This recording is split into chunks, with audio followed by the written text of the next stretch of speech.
क्या नाम है आपका? मेरा नाम मधुकर पांडे।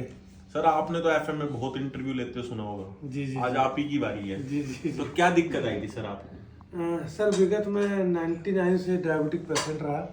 99 से? 99 से मतलब वो लगभग आपको 25 साल हो गए। जी। और विगत 10 सालों से इंसुलिन पे हूँ। और मुझे लगभग 60 यूनिट इंसुलिन और 22 यूनिट लेंटास, मतलब 82 यूनिट में लेता था। और उसके बाद बीच में मुझे विगत 5-6 सालों से किडनी की प्रॉब्लम आई। क्रिएटिनिन बढ़ गया? क्रिएटिनिन मेरा बढ़ा 1.6 स्टार्टिंग में मुझे डायग्नोज हुआ, फिर बढ़ते बढ़ते यहाँ तक आया। इस बीच मैंने नागपुर, रायपुर, तमाम बड़े शहरों में मैंने अपने आप को चेकअप करवाया, लेकिन मुझे संतोषजनक उसका रिजल्ट नहीं आया। तो एक दिन मैं आचार्य सुनील जी का, मनीष जी का मैंने अपने फेसबुक पे मैंने उनका देखा। और इसी बीच संजोग से एक परिचित की मुझे मिली जो लखनऊ के थे। उन्होंने मुझे गाइड किया कि आप बिंदास वहाँ जाइए हिम्स हॉस्पिटल में और चंडीगढ़ में, और आपका उम्मीद है कि आप स्वस्थ होकर वहाँ से आएंगे। तो इसी उम्मीद पे सर मैं वहाँ से विगत। उम्र कितनी है आपकी? मेरी सर 55 रनिंग। यंग लगते हैं आप काफी।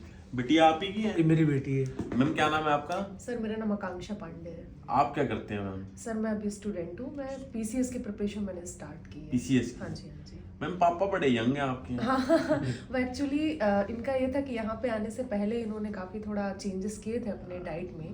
तो मैं कह सकती हूँ कि उसका भी असर था। और मैंने इनको बहुत बार बोला कि आप सुबह से सूर्य नमस्कार स्टार्ट करें, ऐसे एक्सरसाइज करेंगे पूरा बॉडी आपका कवर हो जाए, उस पर ऊपर से लेकर नीचे तक का एक्सरसाइज हो जाए। पूरा ध्यान रखते हैं आप इनका? हाँ, मैं तो एक्चुअली दूर रहती हूँ इनसे, मतलब 900 किलोमीटर्स का फासला है। आप कहाँ रहते हैं? मैं इंदौर में रहती हूँ सर। आप इंदौर? हाँ जी, हाँ जी। मैं और मेरा भाई दोनों इंदौर में रहते हैं। और घर में पापा, मम्मी और दादी साथ में रहते हैं। तो एक दूसरे का ही सब मिलके ध्यान रखते हैं, यही चीजें हैं। सर एक चीज बताइए कि अब आपको यहाँ आने के बाद क्या चेंजेस नजर आई है, वो बताइए। सर मुझे सबसे बड़ा चेंजेस ये लगा कि डॉक्टर साहब और मैडम, इन लोग के गाइडेंस पे मुझे सर ने तो मुझे एडमिट करवाया और मैडम ने पूरा ध्यान रखा। और जो इंसुलिन जो मैं लेता था और लेंटास जो लेता था मैं 80-82 यूनिट, आपके गाइडेंस पे मुझे वो बंद हो गई। सर आपको लगता है कि 10 साल पहले पता चलता तो जरूरत नहीं थी? तो जब मुझे सर, मैं बताना चाहूँगा कि जब मेरा डायग्नोस हुआ था डायबिटिक, और उसके बाद फिर जब इंसुलिन चालू हुआ तो मुझे बताया गया था कि आपका इंसुलिन ताजीवन चलेगा, कभी बंद नहीं हो सकता।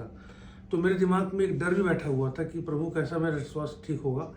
लेकिन ऊपर वाली कृपा थी, आप लोगों का पूरा गाइडेंस था। तो आज मैं विगत 4 तारीख से एडमिट हूँ। अभी तक मैं एक भी दिन मैंने ना इंसुलिन लिया ना मैंने लेंटास लगाया, और यहाँ की दवाइयों की ही उस पर मैं स्वास्थ्य लाभ ले रहा हूँ और काफ़ी बेहतर महसूस कर रहा हूँ। और उम्मीद करता हूँ कि मेरी किडनी की प्रॉब्लम भी यहाँ के माध्यम से। मैम एक चीज बताइए, आपको लगता है कि जैसे 10 साल से आपके पापा इंसुलिन ले रहे थे और ये सब आपको पहले पता होता तो इंसुलिन लेने की जरूरत नहीं थी? बिल्कुल बिल्कुल। दरअसल मैंने इनसे पिछले साल पूछा था कि पापा क्या आप ये जो इतना 3-4 बार इंसुलिन ले रहे हैं, क्योंकि जब भी ये लगाते तो खौफनाक मंजर जैसा हो जाता था कि पूरा सबके सामने इंजेक्शन अपने हाथों से लगाना। तो उन्होंने बोला कि नहीं, डॉक्टर जो एलोपैथिक डॉक्टर है उन्होंने बोला है कि आजीवन पर्यंत चलता रहेगा, पूरा लाइफ टाइम चलेगा। तो फिर एक हताशा छा गई कि अब इसके आगे तो कोई उम्मीद ही नहीं है, अब यही लेना है तो ठीक है, अब कोई ऑप्शन नहीं है। लेकिन जब यहाँ पे आए हैं और पिछले 5-6 दिनों में जो इनका पूरा ट्रीटमेंट चल रहा है और बिना इंसुलिन के ये सर्वाइव कर रहे हैं, तो एक बहुत ही बड़ा कह सकते हैं कि हमारी लाइफ में एक होप आया है। जब जरूरत यहाँ नहीं पड़ी तो दैट मीन्स नहीं पड़ेगी? नहीं पड़ेगी, बिल्कुल नहीं पड़ेगी। अब तो ये हो गया है ना कि हमको भरोसा हो गया है कि 5 दिन से नहीं लिया। exactly. ये तो ऐसा कोई ट्रीटमेंट नहीं है जो आप घर नहीं कर सकते, घर भी कर सकते हो। बिल्कुल बिल्कुल। और सबसे बड़ी बात है कि जो इनका डायबिटीज फ्लक्चुएट हो रहा था, यहाँ आने के बाद में वो बहुत ही स्मूथ और नॉर्मल। अभी कितनी है इनकी शुगर अगर टेस्ट करवाते हैं? कितना आज सुबह? अभी आरबीएस इनकी 217 आई थी, तो ऐसे ही चल रही है 200, 215। अच्छा, ऐसी चल रही है। और जो फास्टिंग आती है वो भी 120, 130 के आसपास ही आती है। और कहा जाता है कि जैसे हाई डायबिटीज जब आपका बढ़ता है उससे ज्यादा खतरनाक होता है लो डायबिटीज, अचानक से लो हो जाना। तो इनका ये हो रहा था कि नॉर्मली बहुत हाई रहता था और एकाएक रात में इनका अचानक से लो हो जाता था। और लो होने के दौरान वो तो बहुत ज्यादा खतरा है, उसमें तो आपका हार्ट अटैक, इतने सारे पैनिक कोई भी हो सकता है, हाथ पैर ठंडे हो जाना, आंखें पलट जाना, पसीना हो जाना। और प्रॉपर जब तक अपने हाथों से बाहर से कोई इनके मुंह पे कोई मीठा मीठा कोई चीज़ नहीं डालता जब तक, इनको कम से कम आधा से 1 घंटा नॉर्मल होने में लगता था। तो आप समझ लीजिए कि हम लोग कितना टेंशन में रहते कि कब अचानक हो जाए, कौन इनके साथ रहे उस टाइम पे, कौन ना रह पाए। तो ये चीज से हम यहाँ पे आके मतलब बिल्कुल टेंशन इंसुलिन फ्री हो से गए के हैं। नुकसान ज्यादा हो रहे थे, फायदे कम हो रहे थे। फायदे बिल्कुल नॉमिनल हो रहे थे, मतलब कहना चाहिए कि बस ये था कि चल रहा है। अब इंसुलिन लेंगे घर जाके पांडे जी? नहीं सर, अब क्यों लूंगा सर। पांडे जी जाते हुए पार्टी देके जाओगे मुझे? बिल्कुल डन डन डन है पार्टी। डन।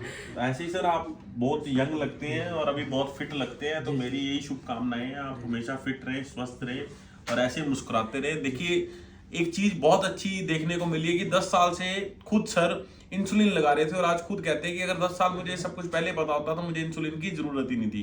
तो दोस्तों वीडियो को ज्यादा से ज्यादा शेयर जरूर करें, और अगर आपकी भी कोई राय है हिम्स को लेके, शुद्धिग्राम को लेके, तो नीचे कमेंट बॉक्स में अपनी राय जरूर दें। धन्यवाद।